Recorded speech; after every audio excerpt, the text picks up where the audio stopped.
Ce qu'il y a d'intéressant avec l'histoire du jeu de rôle, c'est qu'on remarque que dès ses premiers pas, le jeu de rôle cherche à s'emparer du genre horrifique grâce à sa première édition du Manuel des monstres de Donjons et Dragons, paru en 1977. On voit qu'au milieu des kobolds et des jolies licornes, on retrouve des mythologies davantage horrifiques, comme par exemple le vampire ou le zombie. Mais l'un des grands tournants ludiques horrifiques dans l'histoire du jeu de rôle, il a bien lieu en 1981, au moment de la publication de l'Appel de Cthulhu, qui est la grande référence niveau adaptation Lovecraftienne, et puis l'un des titres phares que l'on cite quand on parle de jeu de rôle horrifique. Très clairement, ce qu'on remarque, c'est qu'il y a eu un avant et un après l'Appel de Cthulhu sur le marché rôliste.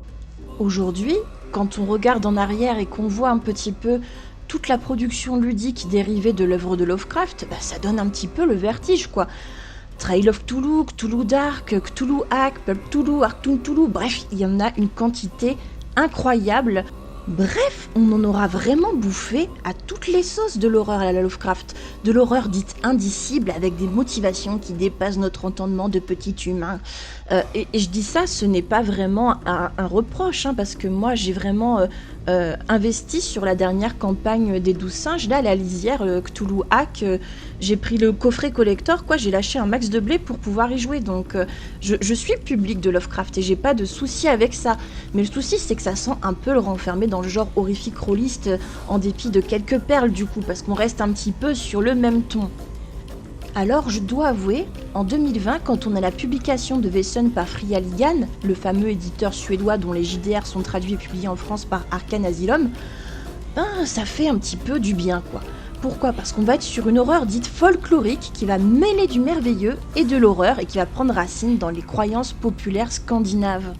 Ce qui est trop cool avec ce jeu-là, c'est que ce jeu qui est écrit par Niels Hinz, il est basé sur l'œuvre de Johan Egerkrans, qui est à la fois auteur et illustrateur.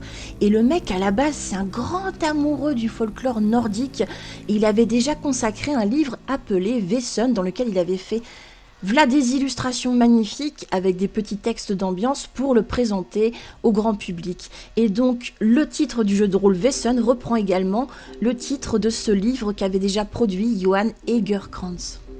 Ce qui est bien trop mignon, c'est que Johan Egerkrans, quand il est petit et qu'il a 10 ans, il est déjà fasciné par la mythologie scandinave populaire et que lui, en fait, ce qu'il kiffait quand il faisait du jeu de rôle quand il avait 10 ans, c'était tourner les pages des bestiaires pour regarder les illustrations des créatures et puis essayer d'en savoir un petit peu plus. Donc, lui, ce qu'il kiffait feuilleter, c'était les manuels d'un jeu de rôle qui s'appelait Drakkar Démoneur. Je ne sais pas comment ça se prononce exactement, mais c'est un jeu de rôle qui a bien marqué son public suédois apparemment. Et dans cette œuvre-là, il était déjà fait mention du folklore scandinave et des créatures mythiques qui le peuplaient. Et donc, c'est ces mêmes créatures qu'il va mettre à l'honneur dans le jeu de rôle Väsen. Les Väsen, ce sont ces créatures invisibles et magiques qui sont présentes dans la croyance populaire. Et si le mot, il vous dit quelque chose, c'est parce qu'il partage son étymologie germanique avec le mot Väsen qu'on le retrouve notamment dans la série Grimm. Alors, le jeu de rôle Väsen, il prend sa place dans un genre de Suède, mais qui n'est pas exactement la Suède. C'est une version dans laquelle on se soucie pas trop de la rigueur historique ni géographique. C'est un peu une Suède qui relève du conte, une Suède fantasmée dont on définit pas exactement les contours, les caractéristiques. On est un petit peu sur un cadre où la Suède serait au XIXe siècle, dans une période de transition, une période même, j'ai envie de dire, de révolution.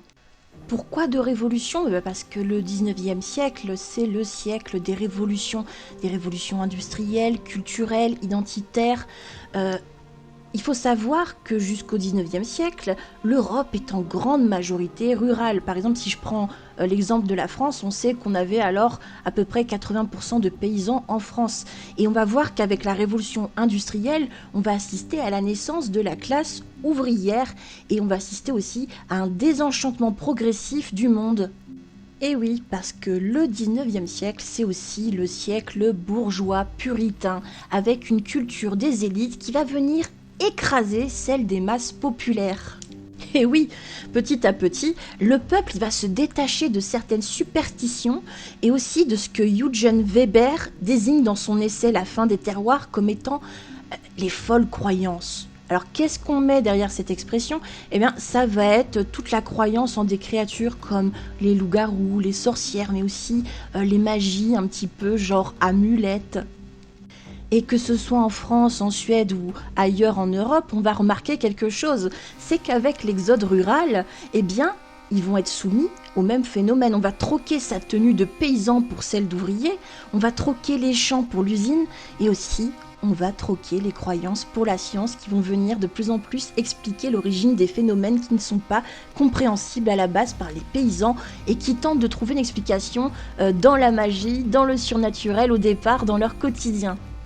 Et c'est cette tension-là que vient cristalliser Wesen, un jeu dans lequel les joueurs vont incarner ce qu'on appelle des enfants du jeudi, c'est-à-dire des personnes qui ont le don de percevoir les Wesen.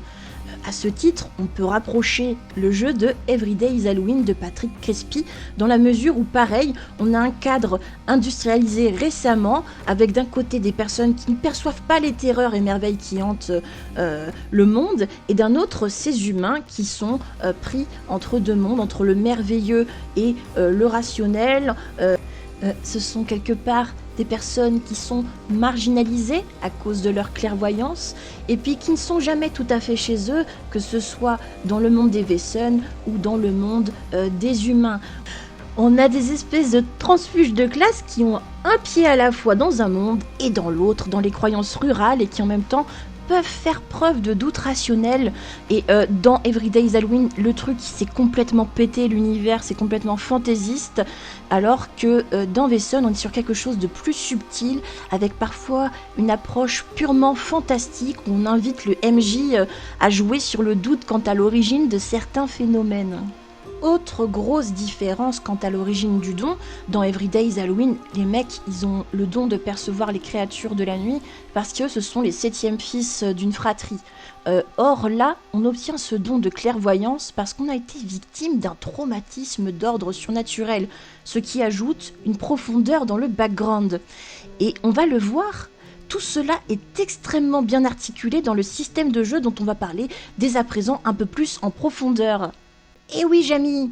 Alors, le système de jeu, c'est une déclinaison du système Year Zero qu'on connaît très bien pour faire tourner des jeux comme Tales from the Loop, Alien ou encore Mutant Year Zero. On le connaît.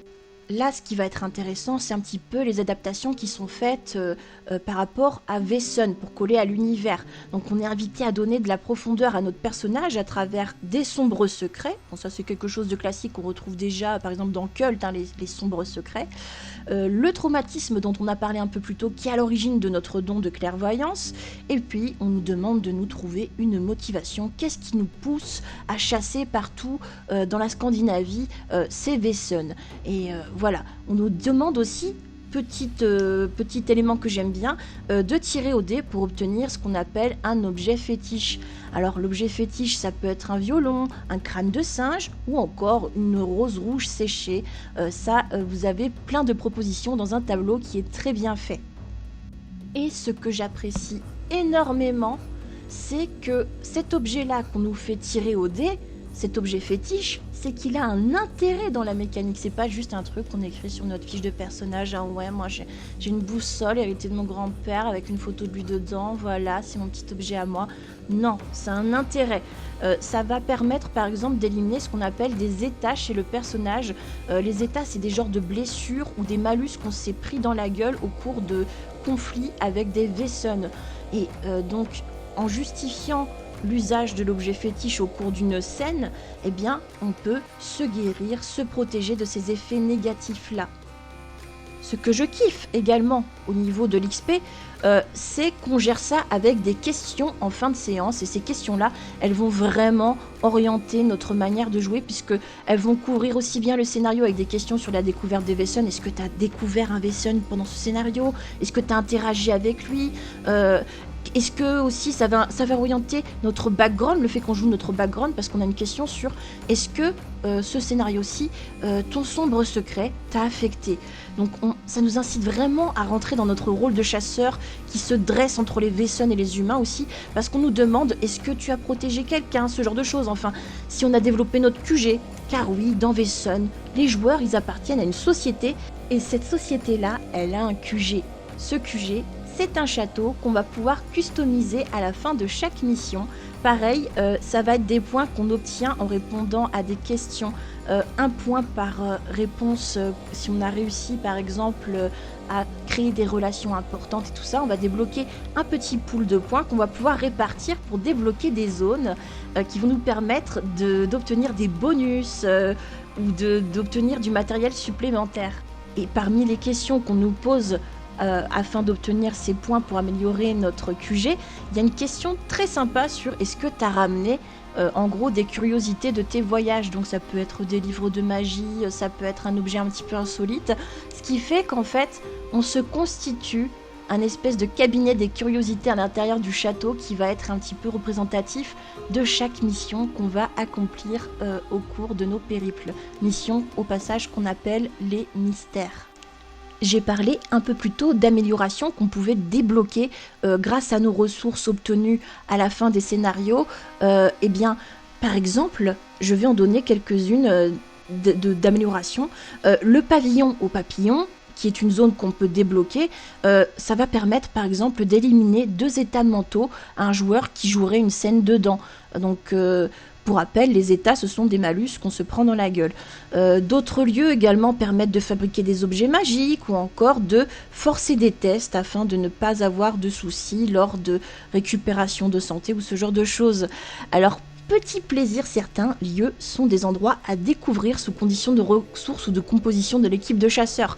Genre, t'es un occultiste et puis tu disposes de tant de ressources, eh bien, tu as accès à une petite salle au trésor que tu peux découvrir, que le MJ te dévoile parce que tu remplis les conditions. On a également des améliorations au niveau des relations, comme par exemple, voilà, je dispose de tant de ressources, eh bien, je peux investir dans une relation avec un journaliste qui va pouvoir me donner des indices pour enquêter sur des mystères, ou encore sur un inventaire qui me permet de construire un appareil mécanique avant de partir en mission. Qu'est-ce que je peux dire d'autre de ce jeu pour lequel je suis tombée en amour? Le manuel est super beau, il est bien constitué avec plein de conseils pour me jeter, des tables pour faciliter la description de l'ambiance ou aider à générer un mystère. On a même des schémas pour nous aider à créer une structure de récit cohérente. Donc le tout, il est extrêmement bien illustré, bien sûr, par les illustrations de Johan Egerkrans dont je vous parlais au début de la vidéo. C'est un vrai plaisir de parcourir les pages. Et pour moi, c'est l'une des meilleures productions horrifiques qu'on ait vues depuis longtemps, parce que on a une réelle sensibilité, une poésie, un sens profond à donner à l'univers et à nos personnages. Je sais pas pour vous, mais moi, ce côté de la nature, incarné en les Wesen, que l'homme a cessé de comprendre et a cessé de prendre soin, je le vois comme une perception du climat qui se rebelle contre nous, qu'on n'arrive plus à apaiser. Cette disharmonie qu'on a un petit peu créée dans notre environnement et qu'on se reprend dans la gueule avec tout un tas de catastrophes naturelles. Je trouve que sous son vernis folklorique, en fait, c'est un jeu qui dit beaucoup de notre époque à nous et de nos peurs actuelles. Et perso, j'ai pas pu m'empêcher de sourire quand j'ai vu mon fils de 10 ans, tout comme Johan Egerkrans à l'époque lui-même le faisait quand il avait 10 ans, et bien quand mon fils a feuilleté le manuel de jeu pour regarder les créatures merveilleuses qu'il y avait dedans, ben j'ai vu un petit peu la boucle se boucler avec émotion.